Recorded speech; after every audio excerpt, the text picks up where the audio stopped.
국내 증시가 사상 최고치를 연일 갈아치우면서 새로운 국면에 들어섰습니다. 정부의 자본시장 활성화 정책에 힘입어 코스피 5,000포인트 시대가 현실화할 수 있을지 관심이 쏠리는데요. 김수빈 기자입니다. 코로나19 사태 당시 1,500선 아래까지 추락했던 코스피. 지난 2021년 3,000포인트를 찍었지만 곧 박스권에 갇히며 지지부진했습니다. 그러나 지난 6월 이재명 정부 출범 이후 증시 부양책 기대가 커지자 분위기가 달라졌습니다. 상법 개정 등 정책 훈풍 속에 코스피는 역사적 최고치를 연일 경신하며 어느덧 3,500선을 눈앞에 두고 있습니다. 이 대통령 취임 이후 100일간 코스피는 22.8% 올랐습니다. 직선제 개헌 이후 대통령 취임 초기 가장 큰 폭의 상승률입니다. 연초에 비해 코스피 지수가 40% 이상 수직 상승했고 G20국가 중 상승률 1위를 기록했습니다. 국장의 상승세를 견인한 건 외국인입니다.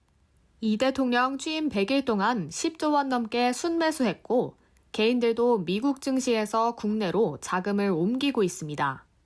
투자자 예탁금은 지난 12일 기준 72조 8,900억 원으로 3년 8개월 만에 최대치를 기록했습니다. 증시 진입을 기다리는 대기 자금이 그만큼 많다는 뜻입니다. 정부의 자본시장 활성화 정책이 신호탄 역할을 했다는 분석입니다.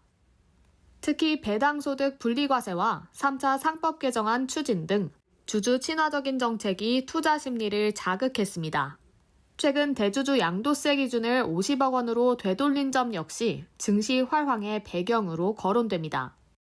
상법 개정 그리고 세제 개편을 통해서 정책들이 현실화되면서 이제 투자자의 심리가 많이 개선되었다가 이제 주 원인으로 생각이 되고요. 글로벌 경제가 이제 다시 활성화 국면으로 접어든다는 것도 긍정적인 요인으로.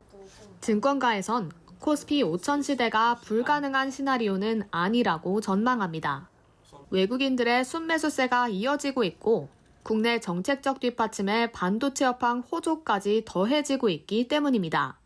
5년 임기 동안 코스피가 5,000포인트까지 오르려면 연 10%가량 상승해야 합니다. 하지만 넘어야 할 산도 있습니다. 기업 실적 개선이 뒷받침돼야 하고 반도체 외 다른 업종으로 상승세가 확산해야 합니다. 정부의 정책 기조가 주주 친화적이긴 하지만 일부 기업들에겐 경영 부담으로 작용할 수 있다는 지적도 나옵니다. 기업 활동도 잘 될 수 있게 그런 여러 가지 제도 개선도 좀 필요할 것 같고, 그리고 배당소득 분리과세가 유의미하게 개선이 되어야지 증시가 많이 오를 수 있다고 보는데, 한미 간 관세 협의 결과 역시 수출 주도형 한국 증시의 큰 변수로 꼽힙니다. 생산적 금융으로 전환하는 것 중에 가장 핵심이 주식시장을 정상화하는 겁니다. 이거 활성화라고 말하기도 어렵죠. 정상화. 정상에 한참 못 미치죠.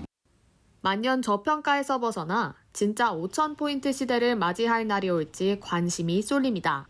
연합뉴스TV 김수빈입니다.